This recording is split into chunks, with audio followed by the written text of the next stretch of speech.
Making red wine at OldingManor Vineyard. Take 1. Action. So we're on OldingManor Vineyard, and today is the day that we're going to harvest the Regent grape. Fabulous grape. Doesn't suffer much rot. It's great. Do you want one? There you go. Thank you. I have one. Oh, look at that. The red juice running out of that. So, the first thing you have to do is remove these little twisties at the bottom so I can get in underneath the nets to get the fruit. Okay. We put the nets on to stop the birds from eating all our lovely crop, but now it's time to harvest the crop. We've got to get into the underneath the nets. What about the snails and the slugs? Snails they and might slugs, crawl up. they can get in, but they don't tend to like eating the grapes, I think. It's mostly the birds. Okay.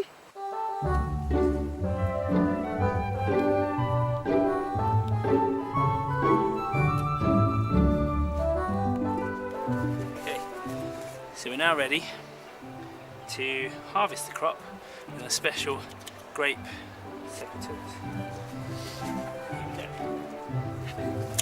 It can be a bit tricky to get some of these berries out because they've grown in amongst all the Vines. Don't want to lose my berries. How do I? Where's that one gonna go? Cut that one. What role does the leaves play in making the grapes? The leaves act as giant sort of solar panels, using the sun's energy to turn carbon dioxide and water into sugars. The sugars then get pumped into the berries, and in the winery we turn the sugar in the berries into alcohol. It looks like there's a pretty good crop this year. So how many vines do you have? We've got 8 Regent vines, and I reckon this year we're going to get 16 bottles, so that's 2 bottles per vine, if we're lucky. With all the grapes collected, it's back to the house. What's the next stage of the story of red wine making? So, we've brought our bunches of grapes home. Yes. What's now going to happen is called de-stemming. You take the grapes, you put the grapes in there. It doesn't matter if you crush them as they go, because we want to crush them. So you just pull them all off. The juice is already turning red. The juice is already turning red. And then we put the stem, you don't want the stem, black bucket ready for composting. If there's any nasty, there's occasional mouldy ones, can you see that? That's got the fungus, so we just get rid of that. And that's it. I just sit here now for the next half hour, all by myself, doing this. Now the real reason we get rid of the stems, so the stems can add a nasty flavour to the wine, so we don't want to do that. Now what does the flavour taste like? Taste what, of the stems? Yeah. Which is not very nice. Okay. Some people have a machine to do this, but at Oldingmanor we do everything by hand. So this is and done one thing by hand. foot. And some things by foot, yes. What happens to all the spiders and all the insects that appear in there? Well, when we pick the bunches of grapes, there's often a lot of big spiders, earwigs, sometimes ladybirds. Now, I try my best to get rid of those insects and arachnids and let them free. But, you know, there's always some that are going to get caught and they get put in the bucket ready for crushing. And I just imagine they add to the flavour. Lovely. So what do we need to do next? Now we need to crush the berries, and for that I need your feet. Okay. It's going to be cold. So what does it feel like? Nice! Is it cold? Freezing. And step. I can't go in! It's stuck! Oh, I can't get my foot down! That's it, just keep stepping. Look, you can see the lovely juice. Red juice. It's too much. What does it feel like under feet? Hard. Oh, look at that. Even I haven't reached the bottom. No, we'll just keep pressing. It's still nearly done. Gotta keep pressing. So the reason we're crushing the grapes is to burst the berries open to allow the juice to come out. And you need small feet to get in the bucket, so I use his feet. Is it chilly? It's like ice. I'm like putting my foot in ice. Very cold. Keep pressing. Oh, you're almost to the bottom. Look. Oh, it's hard. Let's get that big grape there. Oh.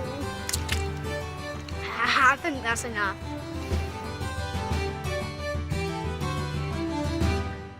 So what are you going to do now? What we have to do is I'm going to put the grapes and grape juice that you crushed yesterday with your feet into the bucket.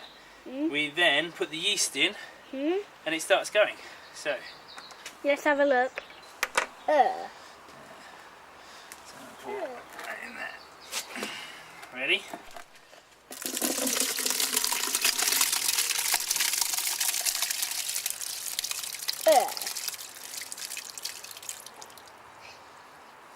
That took me off my appetite. Now it's time to add the yeast.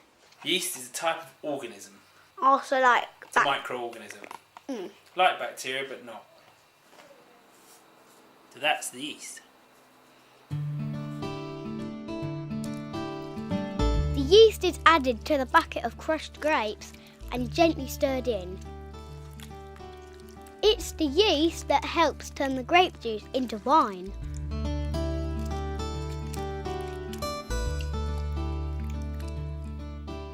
During this process, carbon dioxide gas is produced.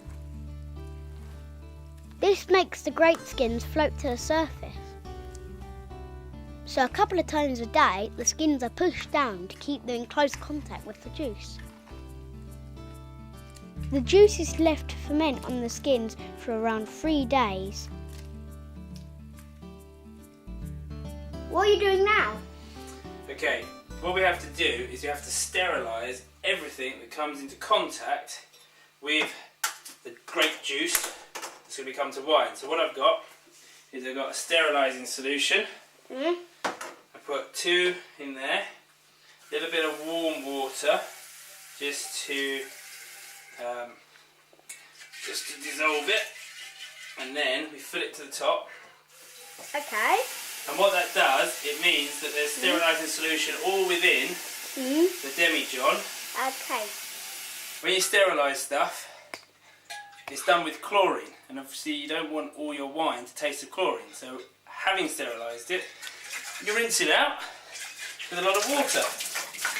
Okay. And then it's ready to touch the grape juice. And I always do one more than I think I should, just in case, one for luck. Outside, we get ready to press the grapes.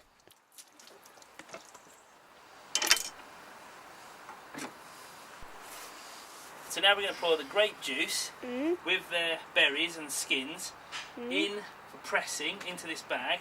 The thing is, you've got to remember, as soon as you pour something in there, the juice is going to come straight out. So get your collecting bucket ready underneath the bottom. Okay. And then we pour in. Yay! Quickly see the juice. Yeah, I can see it. You've got That's close a up lot of that. of juice. The mesh bag prevents the grape skins getting squeezed out.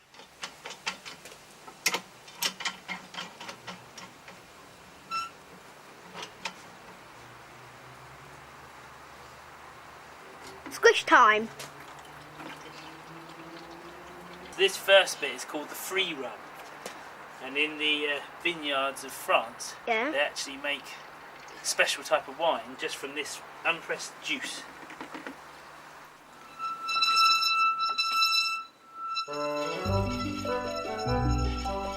the press is wound down, the juice flows out.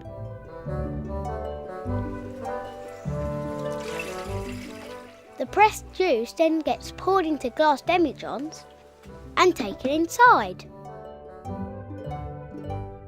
The demijohns are sealed with a special airlock. The airlock allows carbon dioxide gas produced during fermentation to escape, but prevents oxygen from getting in. The juice then ferments for about 3 weeks, slowly turning into gorgeous OldingManor red wine.